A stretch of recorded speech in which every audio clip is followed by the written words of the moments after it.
Hello everyone, आप सब लोगों का स्वागत है वापस से जीनोमिक के फ्री ऑनलाइन प्लेटफॉर्म पे। और मैं एक बार फिर आपके सामने हाजिर हूँ कुछ नई चीज़ों के साथ, कुछ नए कंटेंट के साथ। फटाफट सारे बच्चे कनेक्ट हो जाएं। गुड़िया, पूजा, प्रेमानंद, कंजर, मेडिकोज, उमेश, रिंकू, सविता, नरेंद्र, सुबोध, सहवाल,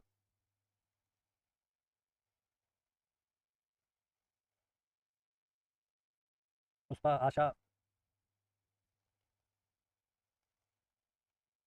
रूप, सोनू, कार्तिक, हेमंत, सबको मेरी तरफ से गुड इवनिंग। फटाफट सारे बच्चे कनेक्ट हो जाएं और आप सबका स्वागत है वापस से जीनोमिक के फ्री ऑनलाइन प्लेटफॉर्म पे। And here we are discussing for some important thing about RRB. RRB की तैयारी को आगे बढ़ाने के लिए हम लोग वापस मिले हुए हैं यहाँ पे। ओके, आई होप आप लोगों का एग्जाम अच्छा गया होगा। जिसने मेन का एग्जाम लिखा है वो अच्छा गया होगा।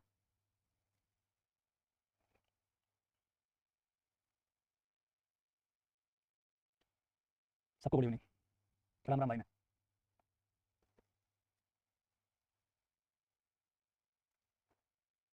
कल पेपर सिर्फ आपके लिए अच्छा गया। Very good. भाई को प्रणाम, राधे राधे। लव यू भाई, लव यू बच्चे। यस सर, बस आप आपका आशीर्वाद बने रहे always. My blessing with all you बच्चे।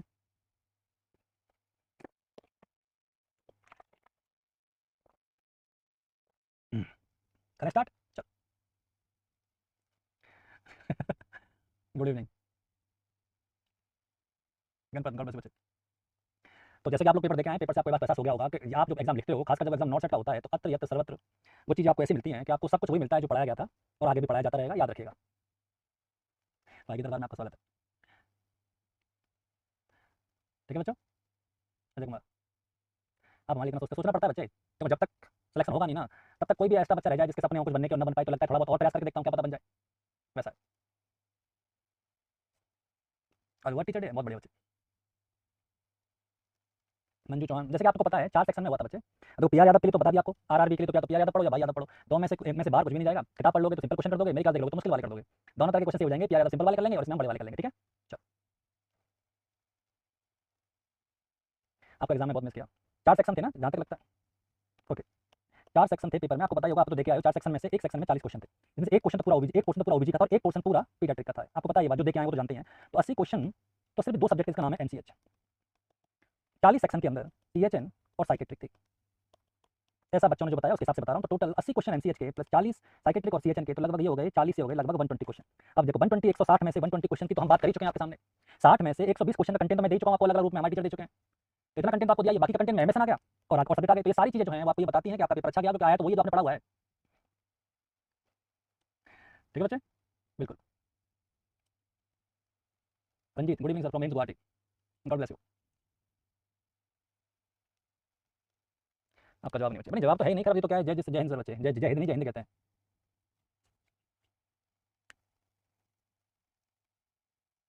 Obviously teaching not flexible two things your comes with professional thanks बच्चे, गॉड ब्लेस यू। क्या नाम है तेरा? महबूबा मंडोल। महबूबा मंडोल, मेरे मैसेज का तू रिप्लाई कर दो, क्या चाहिए तेरे मैसेज में महबूबा मंडोल, बता बच्चे। रिजल्ट कब तक आएगा? रिजल्ट तो आएगा, एग्जाम तो तुम दे ही आए ना, रिजल्ट तो आएगा, बस हो जाएगा जो होगा। आपके परेशान होना। एग्जाम में भी सेंटर पे भी जलवा है, एग्जाम सेंटर के बाद भी जलवा है, सब जगह जलवा ही जलवा है, आपको पता ही है। और ये जलवा ही ऐसा है कि ये जो चीज़ें जो होती हैं वो आपको पता है, घूम फिर के एक ही व्यक्ति के बारे में बात होना बहुत जरूरी है। और व्यक्ति कौन है आपके सामने बैठा हुआ है, और आप कहोगे ये डिल्यूजन ऑफ ग्रैंडिसिटी नहीं है, ये कॉन्फिडेंस का लेवल है कि ये जो नॉर सेट है ना, अभी आधे मास्टर तो दे ही रहे हैं, होना तो दूर की बात है, अभी आधे तो एग्जाम लिख ही रहे हैं। तो कहानी ऐसी बात है बच्चे, ये जो आप देख रहे हो ना, ये सार नॉर सेट के हर एक्स वाई और जेड और ए से लेकर जेड तक चीज़ों को समझाने वाला एकमात्र व्यक्ति जो आपके सामने है, ये नॉट सेट के लिए मैं वही चीज़ बताता हूँ जो नॉट सेट के हिसाब से होता है। अब ऐसा नहीं करा कि वो क्वेश्चन मेरा आया, क्वेश्चन आया वो तो मुझे पता है क्या क्या आया, पर कुछ क्वेश्चन ऐसे थे जो मेरे अलावा किसी ने बताया। क्वेश्चन मैंने बता देता हूँ कि क्वेश्चन था शायद कौन सा था, क्लॉस्ट्रिडियम प्रेफरेंस का गैस गैंग्रीन का दूसरा नाम क्या है, गैस गैंग्रीन का दूसरा नाम क्या है, ये मैं बता चुका हूँ। मैं मतलब ये क्लास आप कहीं भी देख लेना, कहीं नहीं मिलेगा ये क्वेश्चन मेरे के अलावा कि what is the another name of gas gangrene. 8 जून की क्लास में 31 तारीख की 31वीं क्लास थी, उसमें था गैस गैंग्रीन का दूसरा नाम क्या होता है। ठीक है बच्चे, हारे का सहारा भाई हमारा। जुस्पान बताया था मैंने, जुस्पान भी बता के गया हूँ मैं। ऐसे कितनी सारी चीजें हैं जो सिर्फ अपने भाई के नाम से, भाई के मुंह से सुनी होंगी। जब जब नॉट सेट यूपी युद्ध होगा तब तक पंकज सर श्री कृष्ण के हिस्से में जरूर आएंगे। नहीं कृष्ण भगवान तो नहीं, पर साधारण इंसान जरूर, पर तुम्हें एग्जाम तक लेके जा सकता हूँ, इतना तो समझता है, तुम्हारा एग्जाम क्लियर कर सकता हूँ मैं। राज किशोर कुशवाहा, लिली बेटा तेरा नाम हो गया तू हमारा, ड्रग ऑफ नॉट सेट है बच्चे, drug of choice for not set, पेड़े वाला भाई।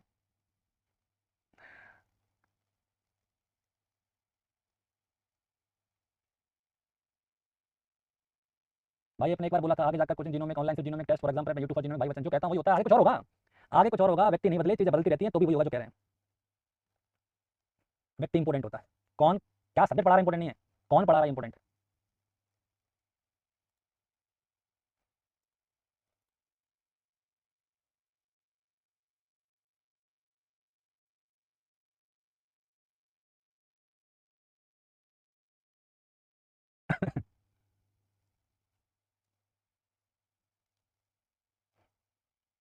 चले बच्चे, चलो पहला क्वेश्चन आपके सामने स्क्रीन पे रहा, फटाफट क्वेश्चन को पढ़िए और आंसर करिए जल्दी।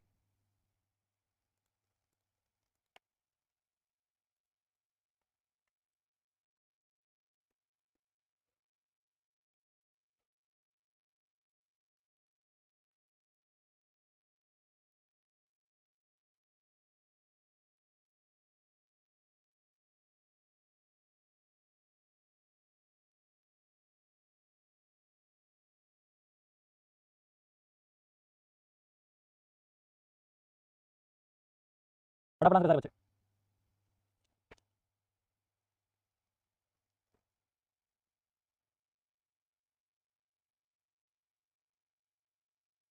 आरू की बहुत डिमांड है, सबको आरू को गुड इवनिंग करना है।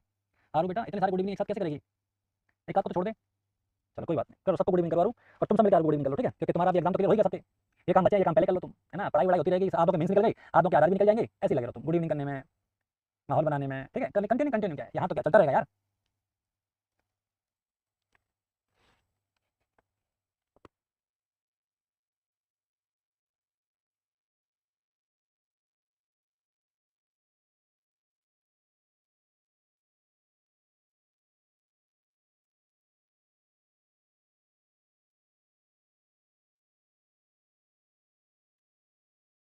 चलो चलो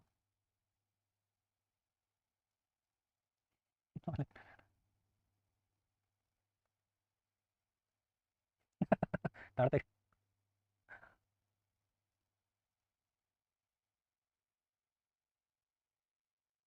The clinic nurse is prepared to develop a diabetic teaching program to meet the client need. The nurse would take which action first? Nurse कौन सा action meet the client need, the nurse would take which first action?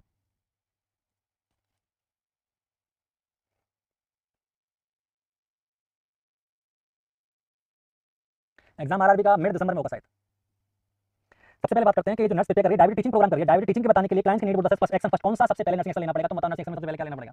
वो जहाँ nursing action की बात कर रहा है ना, वो तो नर्सिंग एक्शन में इस कंडीशन के अंदर कोई प्रायोरिटी नहीं है, तो सबसे पहले तो मुझे असेसमेंट करना पड़ेगा। क्या करना पड़ेगा? असेसमेंट। तुम्हें कुछ नहीं करना था, तुम्हें क्या करना था? एक ही ऑप्शन असेसमेंट हो रहा है, only the one option is there that assessment. जहाँ असेसमेंट हो रहा है सिर्फ एक ही ऑप्शन है, ये तो कह रहा है nurse would action take first, सबसे पहला एक्शन कौन सा लिया जाएगा? लता सा सोच रही हूँ जब तक एग्जाम क्लियर नहीं होता तब तक आपको किडनैप करा के अपने घर ले आती हूँ, ये बढ़िया कर रही है बेटा तू। नहीं ये सही है लता सा, किडनैप भी कर लो, उससे क्या हो जाएगा? एग्जाम क्लियर हो जाएगा तेरा। ऐसी सारी दुनिया मेरे पीछे पड़ी तो कम से कम तुम तो मत पढ़ो ऐसे यादों की मैंने रोजी रोटी खराब कर रखी है, आधों की तो चल रही थी, आधों की खराब हो गई थी, पता ही नहीं क्या चलेगा दुनिया में यार। आधों की दुकानें बंद हो चुकी, आधों की हो जाएंगी।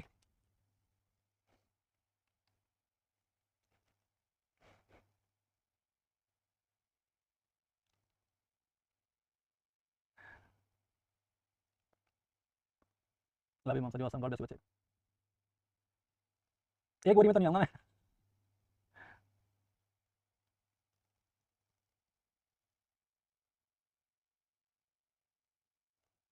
यार पढ़ ले बेटा।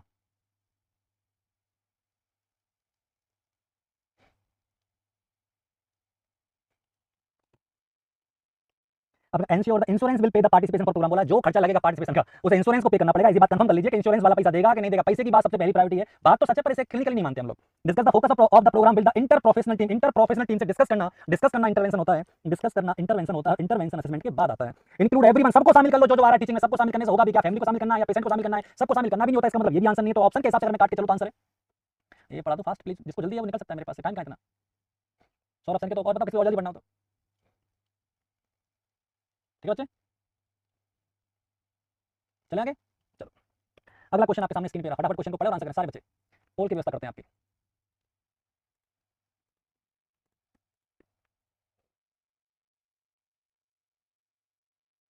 तो एग्जाम प्रेप कैसे यूज करना है? घुटने ऊपर कर लेना और घुटने है ना मुंह को दे देना, ऐसे घुटने है ना मुंह को मार देना तो एग्जाम प्रेप यूज हो जाएगी। इसमें क्या है? बहुत आसान एग्जाम प्रेप को यूज करना, घुटने को मुंह में दिमाग अपने।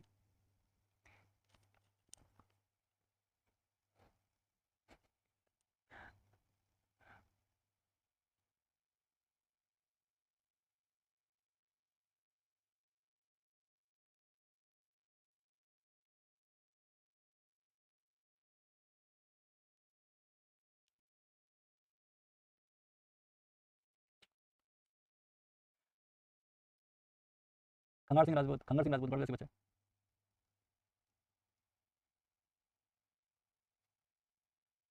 आरआरबी के लिए कल से शुरू हो जाएगी, इसमें टेस्ट सीरीज, ठीक है? कल से आ जाएंगे रात को 9 बजे से।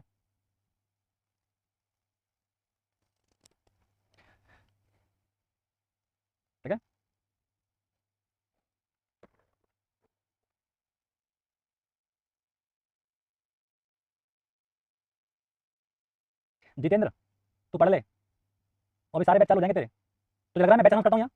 लग रहा है तुझे? कभी किया मैंने अनाउंस जॉब करूंगा? तुम लोगों को मजा आता है क्या सुनने में? ये तुम्हारा खाना नहीं बचता मेरे बिना। ठीक है।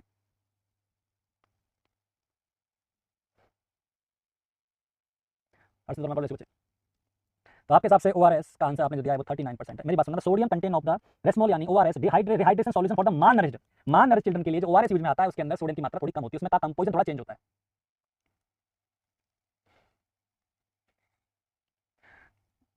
समझ में आया?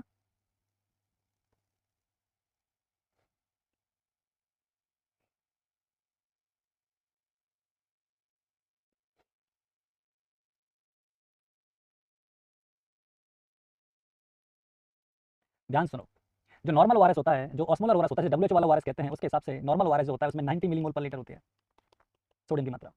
सोडियम का उसके अंदर 90 मिलीमोल होता है, पर याद रखना जो रेसमोल काम से आता है, जो रेसोमोल जो माल नरिश के लिए काम आता है, जो माल नरिश के लिए काम आता है उसमें सोडियम 45 होता है। कितना होता है? 45। Answer is B.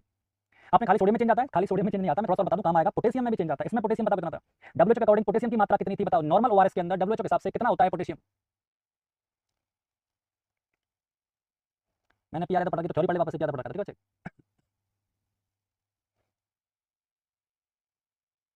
हाँ जो भी है, सी मान ले, क्या फर्क पड़ता है? सीक्वेंस में गया है ना, सी मान ले इसको, हाँ यही है बस। हाँ तो जो भी ऑप्शन है ऊपर नीचे हो रहा है, क्या फर्क पड़ता है? तुमने क्या सोचा है? इसमें सोडियम की, इसमें पोटेशियम की मात्रा कितनी होती है? पोटेशियम बच्चे 20 होता है, 20 मिलीमोल।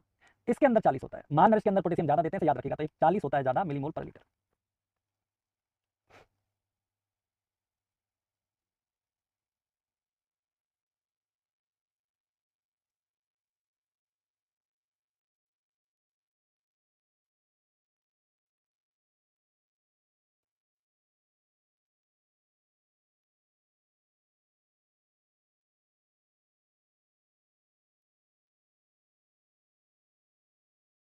समझ आएगा बच्चे?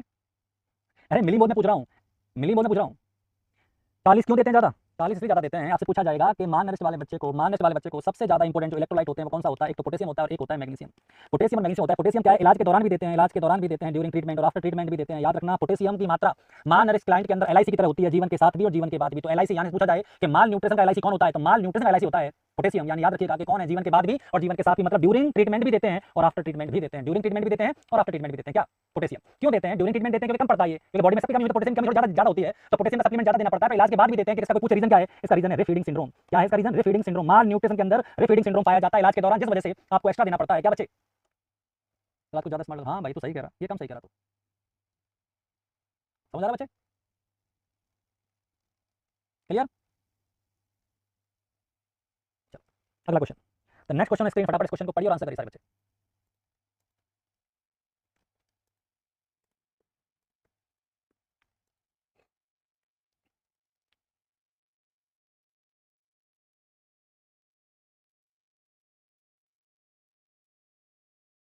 ओआरएस का मैं बता दूं, पुराना जो ओआरएस है उसमें 90 है, जो नया ओआरएस है उसमें 75 है, और जो मान नरिश का है उसमें कितना होता है?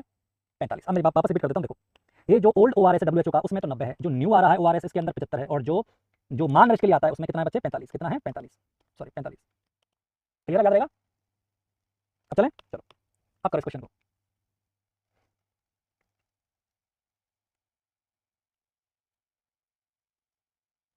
A client with active tuberculosis is to admitted to a medical surgical unit. Which action would the nurse take when planning a bed assignment? A client with active tuberculosis is to admitted to a medical surgical unit. Which action would the nurse take when planning a bed assignment?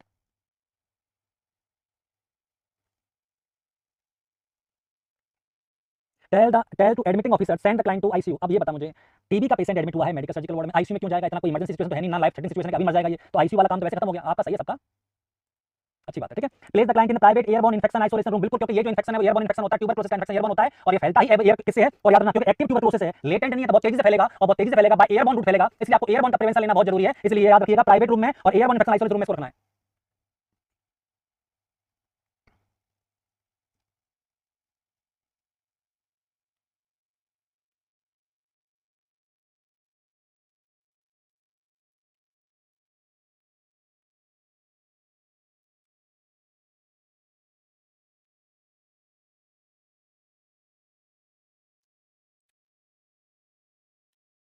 Assign the client to room with another client because intravenous इस client को दूसरे client के साथ रख दीजिए क्योंकि intravenous antibiotic will be administrate चलेगी, antibiotic नहीं चलेगी, इसको एंटीट्यूबरकुलर रख देते हैं। Assign client room with another client, strict hand washing करने से टीबी नहीं जाता, एयरबॉर्न है, ये डायरेक्ट कांटेक्ट से नहीं होता, हाथ के छूने से नहीं फैलेगा, पर एयरबॉर्न जरूर फैलेगा। क्लियर है?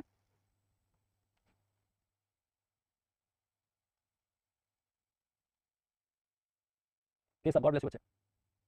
अगला क्वेश्चन आपके सामने स्क्रीन पे रहा, फटाफट क्वेश्चन को पढ़िए और आंसर करिए।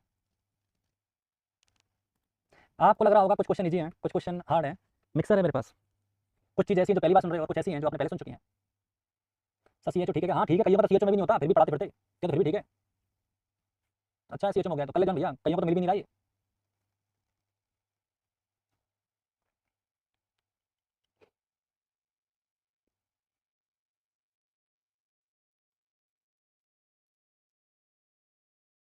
सबसे पहले बात करते हैं कि लेट मेटाबॉलिक एसिडोसिस कब होता है। सबसे पहले बात करते हैं कि लेट मेटाबॉलिक एसिडोसिस कब होता है। दो तरह के होते हैं मेटाबॉलिक एसिडोसिस। मेटाबॉलिक एसिडोसिस दो तरह के होते हैं, एक तो जो नॉर्मल होता है इसे अर्ली कहते हैं, यानी जो जल्दी आ जाता है, और एक आता है लेट आता है। अर्ली वाला ही ज्यादातर देखने को मिलता है, जो नॉर्मल होता है वो पूछे कब जाए तो 24 से 48 घंटे के बाद आ जाता है जन्म के, और ये जन्म वाले बच्चों में पाया जाता है, यानी कि 24 से 48 घंटे के बाद पाया जाता है, दूसरे दिन शुरू होता है metabolic acidosis.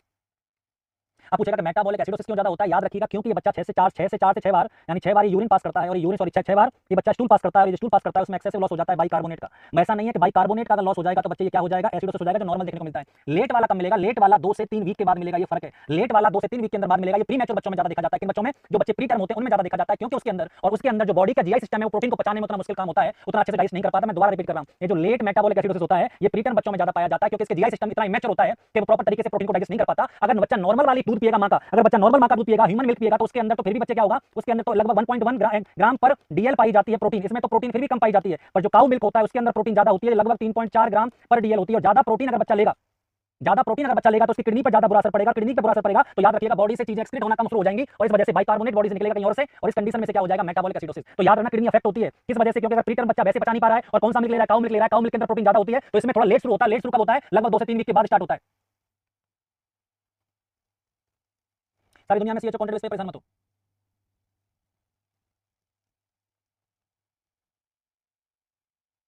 Roshni Gupta, God bless you.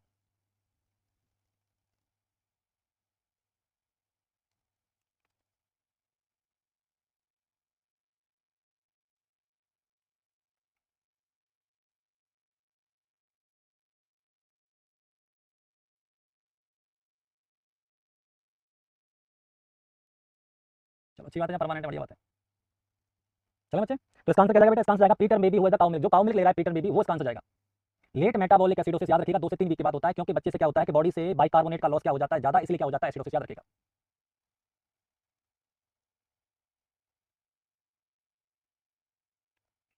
अगला क्वेश्चन आपके सामने स्क्रीन पे है, फटाफट क्वेश्चन को पढ़ो, आंसर करें सारे बच्चे।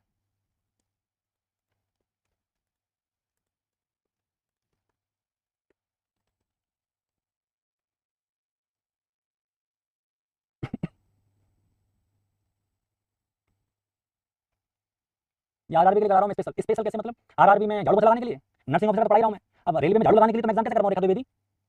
उसके लिए तो कोई पढ़ लो बेटा पटवारी वाली कोई सा भी, क्योंकि नर्सिंग ऑफिसर का तो पढ़ाई रहा हूं मैं, नर्सिंग ऑफिसर का तो पढ़ाई रहा हूं बेटा। हाँ अगर झाड़ू पोछे वाले का है तो वो अलग होगा, वो यहाँ नहीं है बेटा मेरे पास, तो रेलवे की नर्सिंग तो पढ़ा रहा हूं मैं।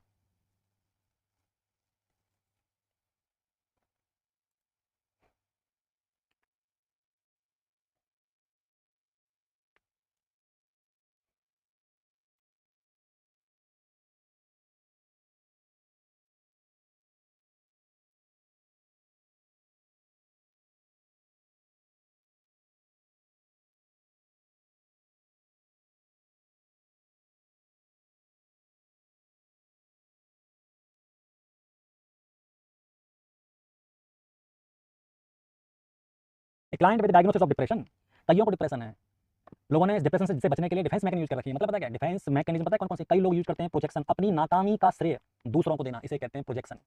कोई पूछे कि भाई तुझे बच्चे ज्यादा पसंद क्यों नहीं करते, कि बच्चों को अकल नहीं है ना, बच्चे मासूम है, बच्चों को पता ही नहीं है कि बच्चे भाई क्या पढ़ना चाहिए क्या नहीं पढ़ना, बातों में आ जाते हैं बच्चे, तो हम तो बहुत मेहनत करते हैं, इसे कहते हैं प्रोजेक्शन। खुद की कमी को ना देखकर बच्चों को ब्लेम करना, अपनी अनसक्सेसफुल होने के लिए, अपनी अपने निम्न स्तर के लोगों में होने के लिए, जब लोग क्या करते हैं अपनी कमियां उतारने के लिए बच्चों को ब्लेम करते हैं कि बच्चों को समझ नहीं है क्या पढ़ना है क्या नहीं पढ़ना है, तो फिर से कहते हैं प्रोजेक्शन। क्या कहते हैं, प्रोजेक्शन। तो कई प्रकार के डिप्रेशन से बचने के तरीके होते हैं। आई शुड हैव डाइड, वो कुछ कह रहा है कि मुझे तो मर जाना चाहिए था।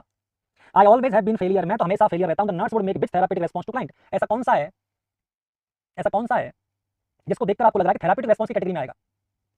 अरे बहुत से हैं ऐसे। दुनिया में नाकाम लोगों की भीड़ है।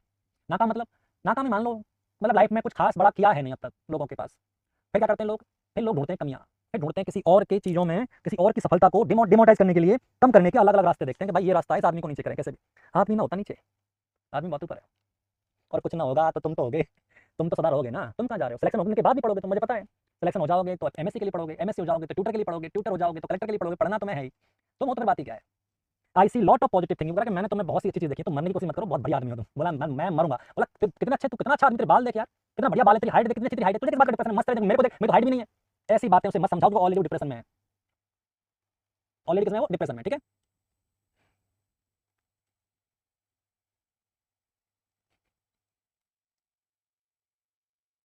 You will see have a great deal for live for. अरे तुम्हें जीने के बहुत सारे रीजन है जीने के, ऐसा बात नहीं है। You have still great deal for. अभी ऐसे कोई कुछ खत्म नहीं हुआ है, तुम मरने की बातें कर रहे हो। ऐसा करो, पहले तो तुम इंटरवेंशन से पहले उसकी सुन लो, पहले बात करो। Feeling like a failure part, ये तो बीमारी का पार्ट है, ये तो तुम्हें लगेगा ही कि तुम देखो तुम डिप्रेशन में हो, उसमें ऐसी बातें होती हैं। तो फिर इस बात से उसे क्या फर्क पड़ेगा? ऐसी बातें होती हैं, तू कह रहा है कि डिप्रेशन में ऐसी बात आदमी करता ही है, तो इससे इलाज क्या हो जाएगा? कुछ भी नहीं। सर हमको बता दीजिए केजीएम का एग्जाम कब तक होगा? अरे केजीएम का एग्जाम होते ही नोटिफिकेशन आ जाएगा दादी, काहे इतना जल्दी कर रही है? आ जाएगा भैया, इतना दूंगा फ्री में, ये वादा है मेरा तुमसे। 9 सेट दे लिया ना? दे लिया 9 सेट। बात कर दी, पर मैं कह देता हूँ, 9 सेट देने के बाद जिन्होंने मेन दिया है, उन्हें ये पता है कि पेपर किस आदमी का है और कितने क्वेश्चन आए हैं और कहाँ से आए हैं। मैं गीत नहीं गाऊँ ना तो भी पता है। आज के टाइम पे मोर देन 1000 यूट्यूबर पढ़ा रहे हैं, और सबके लिए एक ही इंसान बुरा है, पता है कौन? भाई। क्योंकि ये सब मिलकर जो नहीं कर सकते ना, वो मैं करता हूँ, और ये कॉन्फिडेंस है, चैलेंज के साथ। ये सब जो मिलकर नहीं करते ना, उतना करता हूँ अकेला मैं। जो बच्चे किसी और कोचिंग के हैं ना, वो बैठ के क्लास देखते हैं। जो बच्चा कहीं और पढ़ के आया है ना, जिसको जो मुझसे कभी मिला भी नहीं ना, वो नाम जानता है कि भाई नाम का व्यक्ति है जो 9 सेट करवाता, गारंटी के साथ। 9 सेट का तो मैं ना, 9 सेट की तो सारी हड्डी 206 और सारी नर्व और सारी मसल्स सब जानता हूँ मैं। 9 सेट ना बचे मेरे से, बाकी चाहे सारे एकदम बच जाए। 9 सेट तो भाई, और भाई मतलब 9 सेट। और चैलेंज है, ये साबित कर, कोई भी क्वेश्चन लाके बता दे, मैं बता दूं। एक 160 में से अगर मैं ज्यादा बात नहीं तो 140 क्वेश्चन दिखा दूंगा तुम्हें, 120 क्वेश्चन दिखा दूंगा, बिल गारंटी के साथ। पेपर ला दो पूरा और बता दूं कौन सी क्लास में से क्या आया था।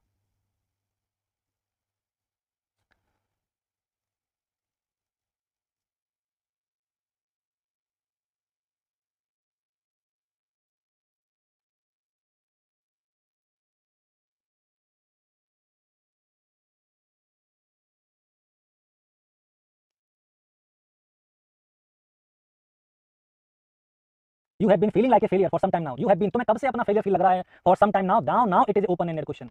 Now it is a open ended question, और ओपन एंडेड क्वेश्चन से ही वो अपनी चीजों को वर्बलाइज करेगा। जब चीजों को वर्बलाइज करेगा, तो ये याद रखना, कि चीजों को वेंटिलेट करेगा, और वेंटिलेट करेगा तो फिर उसका डिपेंड थोड़ा कम होगा। थेराप्यूटिक के अंदर ये आता है, थेराप्यूटिक के अंदर यही आता है।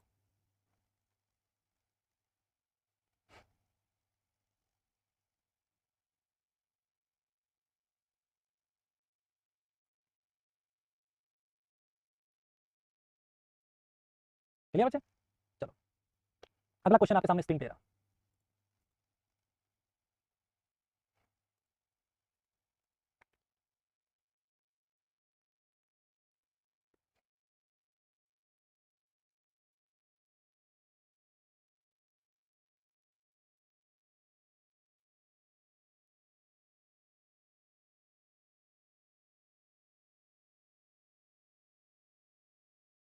आपके की पॉइंट्स में से सेम टू सेम क्वेश्चन मिले। Thank you sir, God bless you बच्चे।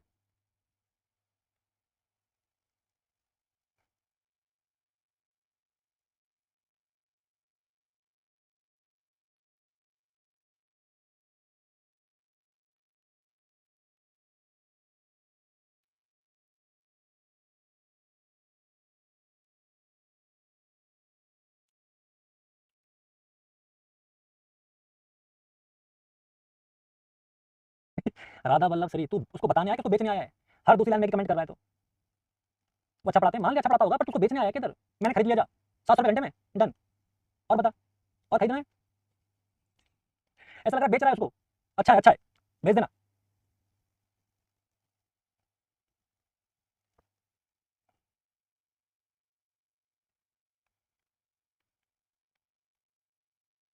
अब करो। ए राधे, राधा, जा राधा रानी।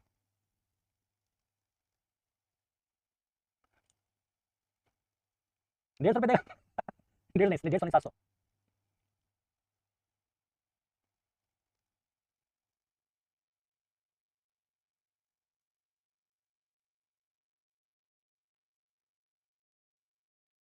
अरे उसके बस की नहीं है रे इरादा। पीआर यादव नहीं पढ़ाता मैं। अब तो जा आराम कर।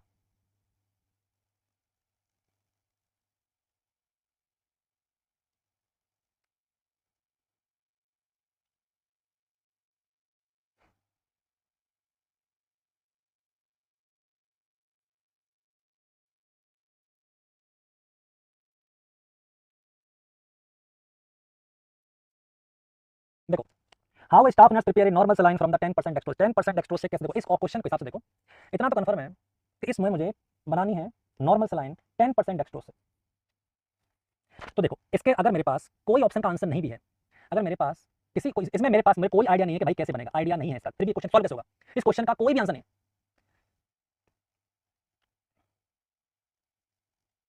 हाँ, ये क्वेश्चन आरआरबी में आएंगे, तभी पढ़ा रहा हूँ मैं।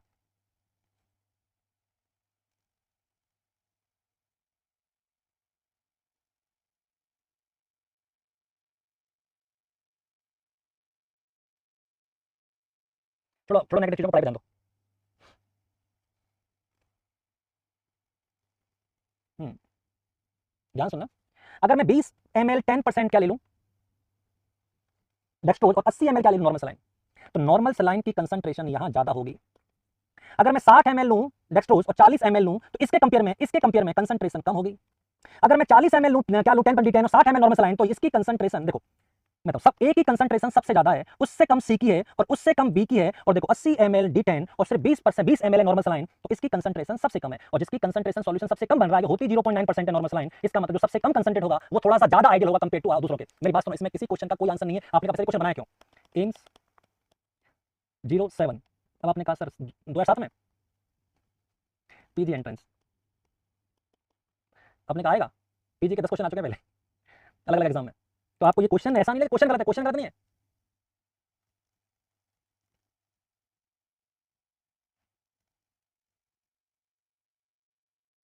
समझ में आ रहा है ना? तो आप दोबारा समझ, सबसे ज्यादा कंसंट्रेट वाला 80 ml तो नॉर्मल सलाइन लेगा, 20 ml डेक्सट्रोज, तो कंसंट्रेशन सबसे ज्यादा होगी ना, और इतना गाढ़ा नॉर्मल सलाइन होता नहीं है। तो क्वेश्चन समझ, बहुत आसान है। देख, अगर तू 80 ml नॉर्मल सलाइन लेगा, उसमें सिर्फ D10 मिलाएगा 20%, तो NS बहुत ज्यादा है और D10 बहुत कम है, तो इसका मतलब हाई कंसंट्रेट है।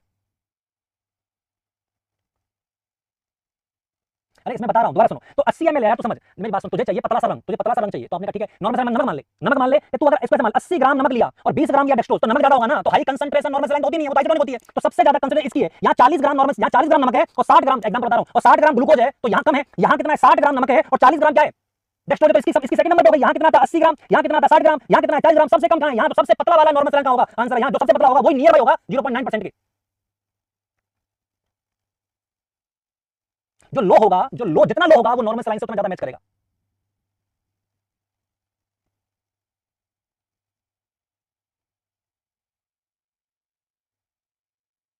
जो सबसे लो वाला कैलकुलेशन निकलेगा, जो सबसे लो वाला निकलेगा कैलकुलेशन, वही इस नॉर्मल सलाइन को मैच करेगा, याद रखिएगा। मुपेश गॉड ब्लेस बच्चे। सर मेंस का पेपर देखा, ये तो एहसास हो गया कि नॉर्थ साइड में सिलेक्शन लेना है तो पंकज सर की सारी क्लास ले लो, कैसे हो जाएगा। गॉड ब्लेस बच्चे। समझ में नहीं आया मैंने कौन सा फॉर्मूला बताया है? दोबारा सुन, 4 ऑप्शन है। पहले ऑप्शन में एग्जांपल 80 ग्राम नमक और 20 ग्राम शक्कर। दूसरे में, तीसरे में 60 ग्राम नमक और 40 ग्राम शक्कर। दूसरे में 40 ग्राम नमक और 60 ग्राम शक्कर। चौथे में 20 ग्राम नमक और 80 ग्राम शक्कर। तो सबसे कम कंसंट्रेशन का नमक कहाँ है और होता कितना है 0.9%। तो इससे मिलता जुलता अगर मैं बात करूं कौन सा नमक इससे मिलता जुलता है इन चारों में, तो सबसे कम कंसंट्रेशन वाला नमक इससे मिलता जुलता है। यार इससे ज्यादा क्या बताऊं? अब मेरे को ये इसका कोई फॉर्मूला नहीं है, ये तो ऑप्शन आए थे तो मैंने आपको बता दिया इसका आंसर। नहीं आया तो नहीं आया, कोई बात नहीं, छोड़ो। ठीक है चलो अगला क्वेश्चन।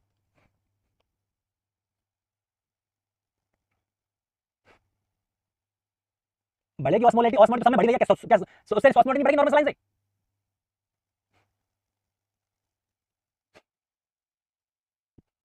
कोई नहीं,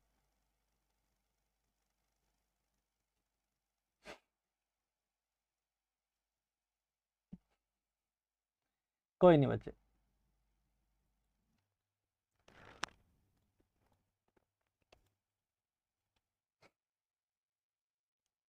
तेरे हिसाब से और क्या आंसर होना चाहिए था? कट ऑफ का बेटा आइडिया नहीं है अभी, कट ऑफ पे ध्यान मत दो, अब तो बस मेहनत करो किसके लिए, आरआरबी के लिए।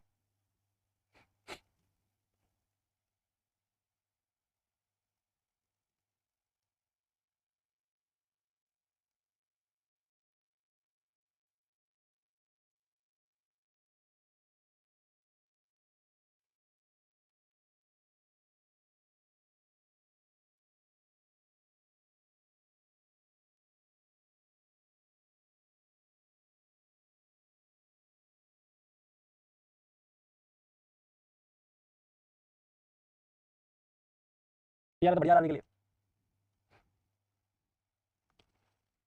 The nurse is assigning a leg pain for client who has just undergone for right femoral popliteal artery bypass grafting. Which question would the most useful in determining whether the client experiencing graft occlusion? ऐसा कौन सा question है जो बहुत useful रहेगा ये देखने के लिए कि ग्राफ्ट का ऑक्लूजन हुआ है या नहीं, रुकावट ग्राफ्ट में हुई है कि नहीं हुई।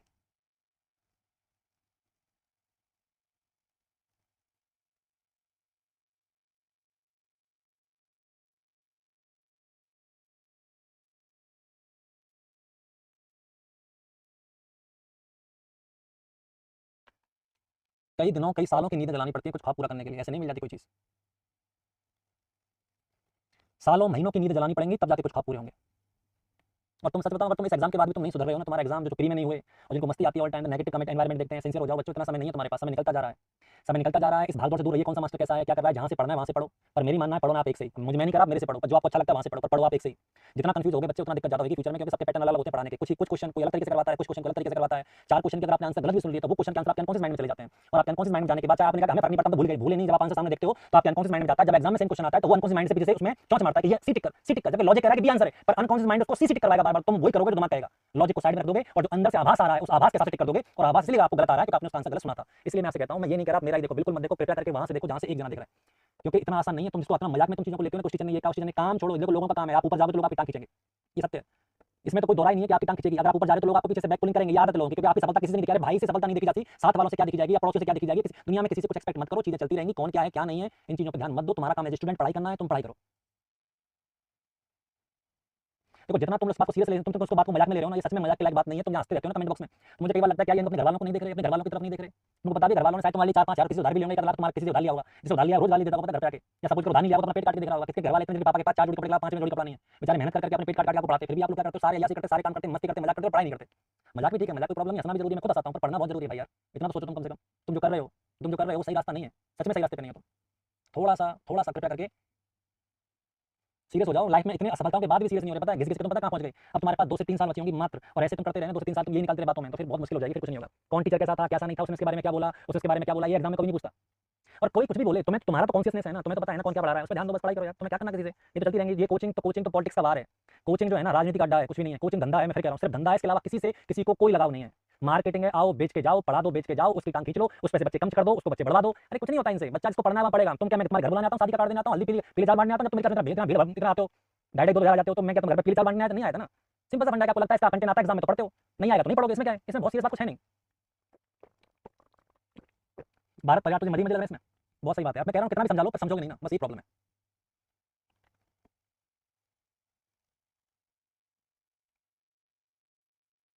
कोचिंग कुछ नहीं है, कोचिंग सिर्फ अड्डा है राजनीति का, एक की टांग खींचो एक की टांग बढ़ाओ। एक वो ऊपर हमसे क्यों जा रहा है, वो हमसे नीचे क्यों जा रहा है, दुनिया की सारी कोचिंग में ये होता है, धंधा। इसके अलावा फिर कह रहा हूं कुछ भी नहीं है, सिर्फ बिजनेस है, लोगों को बेवकूफ बनाने के तरीके हैं। इसके अलावा कुछ भी नहीं है, सिर्फ बेटर लोग पढ़ते हैं, अपने आप पढ़ के सिलेक्शन हो जाते हैं। कोई जरूरी है कि हर आदमी कोचिंग का सिलेक्शन देगा, और धंधा बना रखा है किसका, डर का और इमोशन का। या तो लोग डरा देते कि भाई बिना कोचिंग का सिलेक्शन नहीं होगा, या इमोशन कर देते कि भाई देख के बहुत जरूरी है घर वालों के लिए। तो कुल मिला के है तो सब चीजें हुई। तो मजबूरी हो तो करो, तुम्हें नहीं आता है तो नहीं करो, बेस अच्छा है तो खुद पढ़ो ना, क्यों पढ़ना है तुम्हें इधर उधर, बेस अच्छा है तो खुद करो।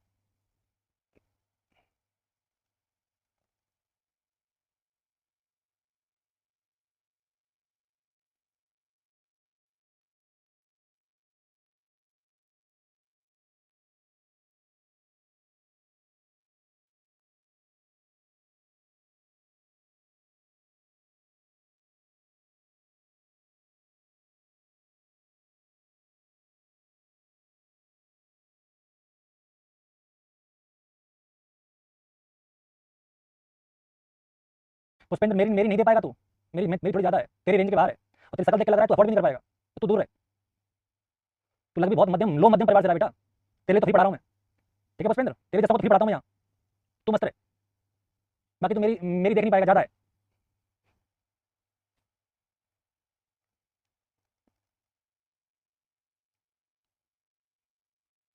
फोटो लगा रखा है, मैं समझ गया था माँ गरीब है, तेरे को बेटा मैं फ्री पढ़ा रहा, मस्त रही।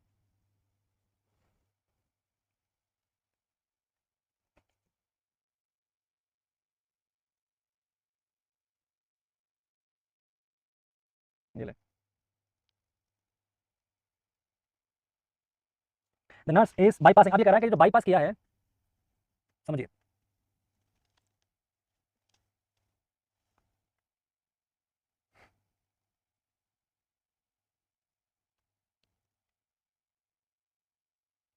Can you describe what is the pain like that. एक बात हो, जब आपके पास सर्जरी कराने आया है, बाईपास ग्राफ्टिंग कराने आया है, right femoral popular artery bypass grafting,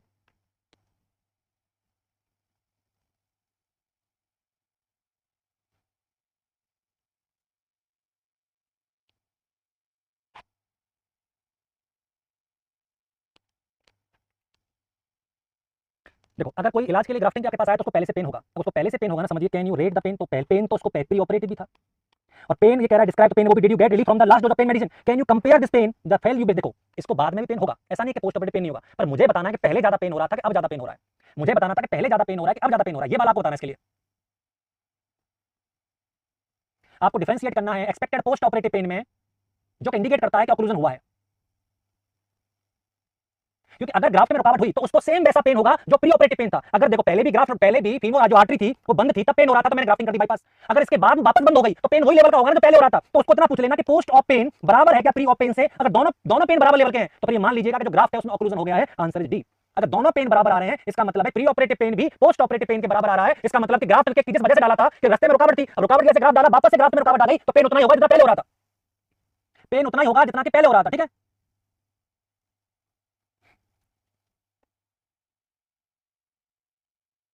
चलें,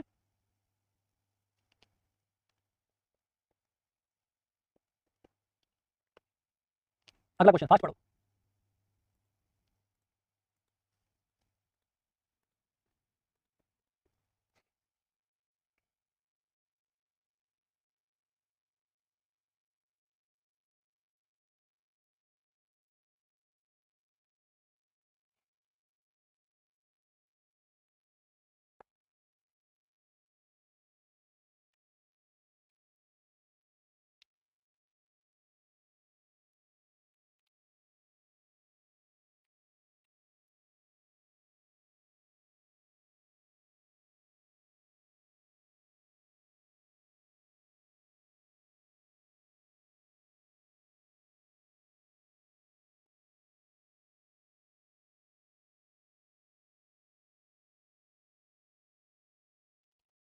A client to is undergo for the barium swallow test and the nurse provide pre-operative instruction. The nurse would instruct the client to take which action in the pre-procedure period. The nurse would instruct the client to take which action in pre-procedure period. Okay. Take all routine medication with a glass of water on morning on the test. All routine medicine, सारी की सारी, और all word is close ended. Have a clear liquid breakfast only on to the morning. Only मतलब close ended. Limit self to only 2 cigarette. Only is close ended. Avoid eating और drinking after midnight before the test. अगर मुझे कुछ भी नहीं आता मैं इस क्वेश्चन का आंसर मैं तो भी दे दूं। अगर मुझे पता भी नहीं है क्या बेरियम एक्सरे होता है, क्या करना होता है, अगर मुझे कोई आइडिया भी ना हो ना, तो भी इस क्वेश्चन का आंसर मैं दे सकता हूं बड़े आराम से। जब तुम्हें, मैं आपसे क्या कहता था, नॉरसेट आपके प्रेजेंस ऑफ माइंड को चेक करता है, नॉरसेट आपके प्रेजेंस ऑफ माइंड को चेक करता है, नॉलेज चेक करने के लिए वो आपको 10 से 20 क्वेश्चन दे देगा, पर 5 7 8 क्वेश्चन ऐसे भी देगा जिसका आपको कोई आइडिया नहीं होगा, पर लॉजिक लगाओगे तो आंसर आ जाएगा। ये कह रहा है अवॉइड ईटिंग, खाना और पीना मिडनाइट से छोड़ देना टेस्ट के पहले तक। अब ये सारी चीजें जो हैं, ये सारी चीजें तुम्हें कोई और बताएगा भाई के अलावा? भाई कहते तुम्हें कोई बताएगा सारी चीजें भाई के अलावा? नहीं बताएगा कोई चीज। यही प्रॉब्लम है कि इसलिए बच्चे समझते हैं कि कहां सिलेक्शन होना है कहां नहीं होना। ठीक है बेटा, चलो अगला question.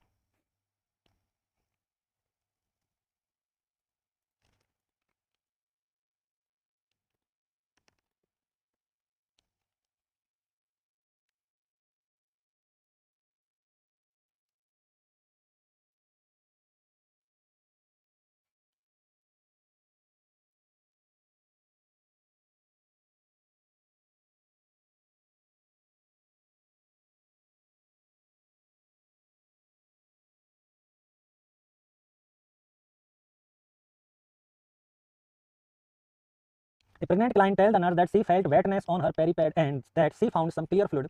The nurse quickly inspect the perineum and note the presence of umbilical cord. The nurse would take which immediate action? Nurse would take which immediate action?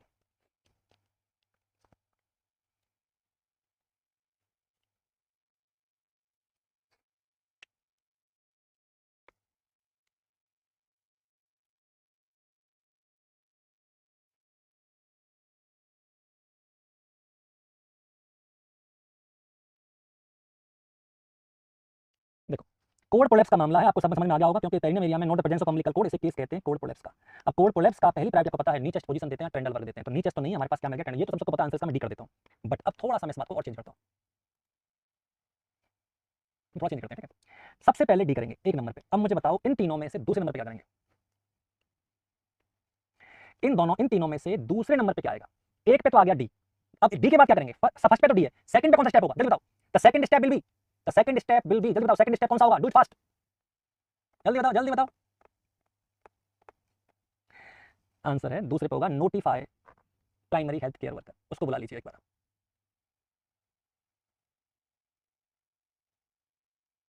Then monitor foetal heart rate and then transfer to the delivery room.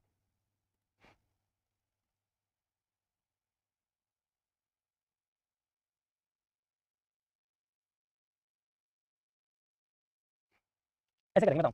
एक महिला आई है, उसे tender करके doctor साहब बुलाना, doctor साहब बुलाओ, doctor साहब बुला के लाओ, एक बार बुला के लाओ, एक चेक करना fetal heart monitor, just transfer करो। ऐसे होता है, पोजीशन देते देते डॉक्टर को बुला लेते हैं, तुरंत फीटल हार्ट चेक करते हैं और जो पढ़ने पर ट्रांसफर कर देते हैं, डॉक्टर आते क्या कर देता है? Refer to the delivery room. ऐसे होता है, तुम समझो, पोजीशन देते देते डॉक्टर को बुलाते हैं, तुरंत फीटल हार्ट चेक करके डॉक्टर द्वारा रेफर करवा देते हैं। अब तो सही है।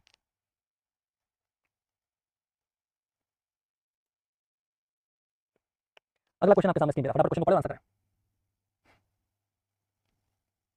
क्लास रुक रही है, पता नहीं बेटा रुक रहा होगा, हो सकता है, आइडिया नहीं इसका तो।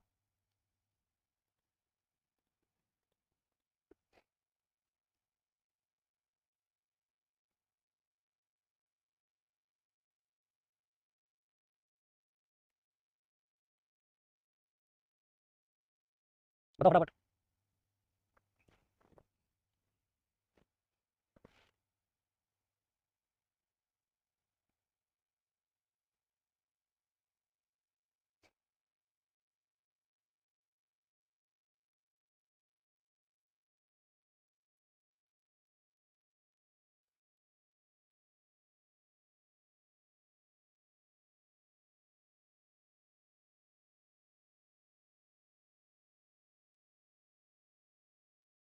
The client diagnosed with the tuberculosis TB scheduled to go to the radiology department for the chest radiograph. The nurse would take the which action when the preparing the transport? आपको अच्छे से पता है airborne होता है। अब airborne में बता चुका हूँ, एयरबॉर्न के लिए मास्क काफी है। ऐसे मत सोचना जितना लंबा ऑप्शन होगा फटाक से टिक कर देंगे। कई वालों ने डी इसलिए टिक कर दिया कि डी थोड़ा लंबा है, कि डी का थोड़ा सा लंबा डिस्क्रिप्शन है, तो लोगों को लगा कि डी करके देखते हैं क्योंकि जो जो लंबा है वही आंसर सही होना चाहिए। ऐसा नहीं होता, हमेशा ऐसा नहीं होता। थोड़ा सा दिमाग लगाया करो। तुम्हें क्यों लग रहा है कि देखो, पहले नोटिफाई द रेडियोलॉजी डिपार्टमेंट, कह रहा है इन्फॉर्म कर दो कि टीबी का पेशेंट आ रहा है, सो दैट वहां जितने वर्कर हैं सब मास्क लगा लें। पेशेंट मास्क नहीं लगाए, सारे मास्क लगा लें, ये बेहुदा चीज हुई कि नहीं हुई ना?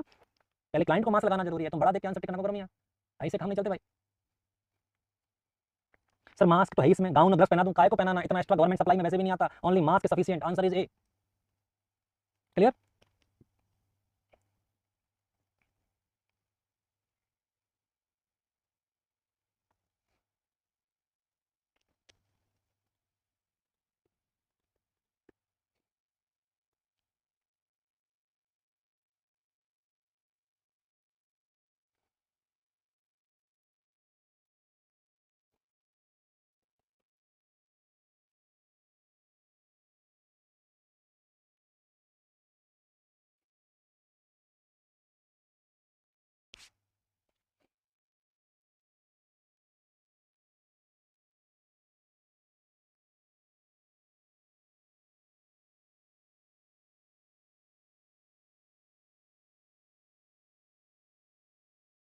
Okay. A client experienced a fractured right ankle, has a short leg cast, applied the emergency department. During discharge, teaching, which information would the nurse provide to the client to prevent complication? कौन सी advice देनी चाहिए? Keep the right ankle elevate so the heart level below for 24 24 घंटे के लिए head के लिए sorry पैर की जो कास्ट लगा इसको उठा के रखना होता है। अपने कास्ट को उठा के रखने से क्या हो जाएगा? What is the reason for? Leg elevation is important to increase the venous return. Venous return बढ़ जाता है, ऐसे करने से क्या होगा? वीनस रिटर्न बढ़ेगा, और जो वीनस रिटर्न बढ़ेगा उसके बाद क्या होगा? वीनस रिटर्न बढ़ने के बाद क्या होगा?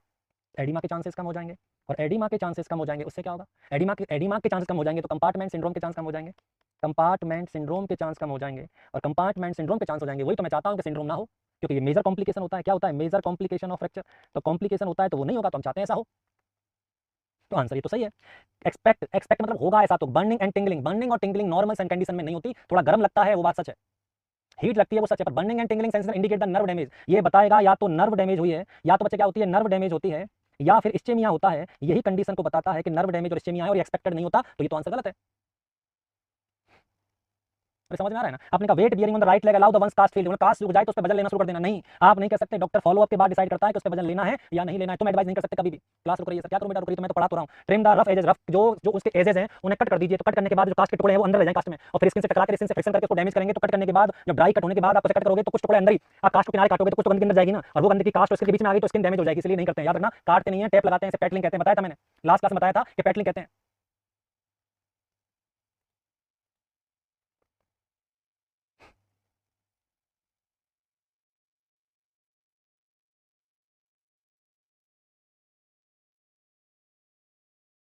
ठीक है बच्चे,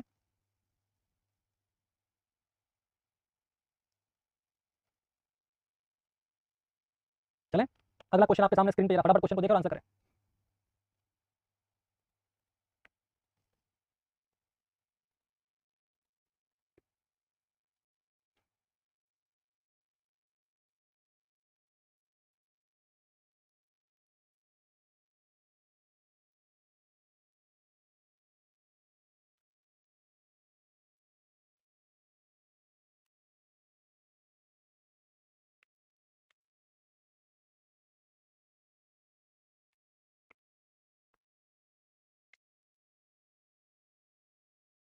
during the post operative period the client underwent pelvic extension report pain in the calf, इसके पेल्विक एरिया के ऑर्गन्स को रिमूव किया गया है, exenteration which action would the nurse take, उसे कौन सा एक्शन लेना चाहिए, तो सबसे पहले आप ये जो केस दिखाई दे रहा है ये कह रहा है काफ एरिया में टेंपरेचर ज्यादा है, कलर पे साइन डीबीटी का, डी वेन थ्रोम्बोसिस का, ये किसका साइन है, डी वेन थ्रोम्बोसिस। अब ये अगर ऐसा है तो मसाज करने से क्या होगा, थ्रोम्बस टूट जाएगा और थ्रोम्बस क्या बन जाएगा, एम्बुलेंस बन जाएगा, तो आगे जाकर कॉम्प्लिकेशन करेगा, तो मसाज तो बिल्कुल नहीं करते, पता होगा आपको। Ask the client to walk and observe the gait, इससे भी मूवेबल क्लॉट बनने के चांस ज्यादा हो जाते हैं, इसलिए ये भी अवॉइड और ये भी अवॉइड है। Administer the morphine sulphate to prescribe post operative pain, ये कह रहा है पेन को कम करने के लिए मॉर्फिन सल्फेट दे दीजिए, मॉर्फिन मेडिसिन देना is not a appropriate nursing action, समझ में आ रहा है? तो पहले असेसमेंट करो उसके बाद आप इंटरवेंशन करना, तो पहले तो मैं असेसमेंट करूंगा और असेसमेंट में मुझे जो आंसर लग रहा है वो कौन सा जाएगा, आंसर इसी, उसके बाद और नर्सिंग एक्शन में मेडिसिन देना फर्स्ट प्रायोरिटी नहीं होता, नर्सिंग एक्शन में मेडिसिन देना फर्स्ट प्रायोरिटी बहुत रेयर टू रेयर होता है। चलिए बच्चे, तो आज की क्लास के लिए बेटा इतना ही, जो आपने पढ़ा आज की क्लास कोशिश करिए थोड़ा धीरे धीरे आपको ट्रैक पे लेके आएंगे, जो डिमोटिवेटेड हैं, जो थोड़ा परेशान है वो परेशान ना हो, जिनके एग्जाम अच्छे गए बहुत ज्यादा खुश ना हो, रिजल्ट के आने से पहले, जिनका बहुत बुरा गया है वो दुखी ना हो रिजल्ट के आने से पहले, तो बहुत खुश भी नहीं होना बहुत दुखी भी नहीं होना, एवरेज रहना है, पढ़ाई करना है, मेहनत करना है, सिर्फ पॉजिटिव चीजों पर ध्यान देना है, ऑलवेज थिंक पॉजिटिव, पॉजिटिव ही सोचिए, नेगेटिव कुछ नहीं सोचना। चलिए बच्चे, याद रखिएगा।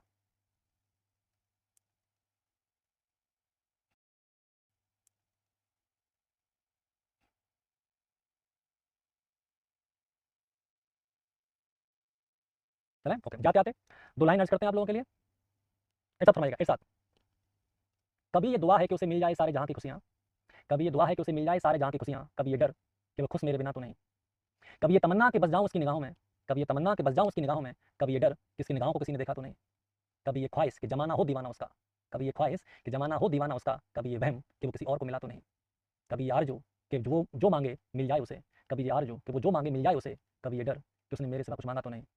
इसी के साथ विदा लेते हैं आप सबसे, गुड नाइट, शुभ रात्रि, सब बखैर, बहुत जल्दी मिलेंगे क्लास, तब तक के लिए पढ़ते रहिए, टेक केयर, हाँ मेहनत करिएगा, समय खराब मत करिएगा और कृपया करके समय को बर्बाद बिल्कुल मत करिएगा, घर वालों की तरफ सोच के रखिएगा और मेहनत करिएगा, ठीक है बच्चे, गुड नाइट, शुभ रात्रि, सब बखैर।